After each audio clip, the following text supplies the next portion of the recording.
বৌমা, বাচ্চাটা তোমার মতো দেখতে হয়নি, ওর বাবার মতো দেখতে হয়েছে। কই না তো, ছেলের মতো দেখতে হয়নি। ছেলে ফর্সা, বাচ্চাটা কালো হয়েছে। আসলে শ্বশুর মশাইয়ের মতো দেখতে হয়েছে, তাই কালো হয়েছে। বাচ্চাটার মুখটা খুব চেনা চেনা লাগছে, এরকম দেখতে কোথায় যেন দেখেছি। বাচ্চাটা আপনার ছেলের বন্ধু ঝন্টুর মতো দেখতে হয়েছে। তোমার বাচ্চা হওয়ার পর থেকে ঝন্টু আমাদের বাড়ি আসে না, ফোন ধরে না, রাস্তা দেখলেও কথা বলে না। আসলে লাড্ডু আমার পেটে আসার আগে আপনার ছেলের বন্ধু ঝন্টু আমাকে খুব দিচ্ছিল, খুব খাওয়াচ্ছিল, তাই বাচ্চাটা ঝন্টুর মতো দেখতে হয়েছে।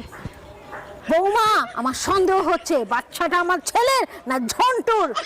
তোমার বাপের বাড়ি যাবো আমি, বাবাকে নালিশ করতে যে তোমার কি কি কীর্তিকলাপ করছে। মা, ভুল হয়ে গেছে, আর হবে না। এবার কিছু করার আগে ভেবে চিন্তা করবো।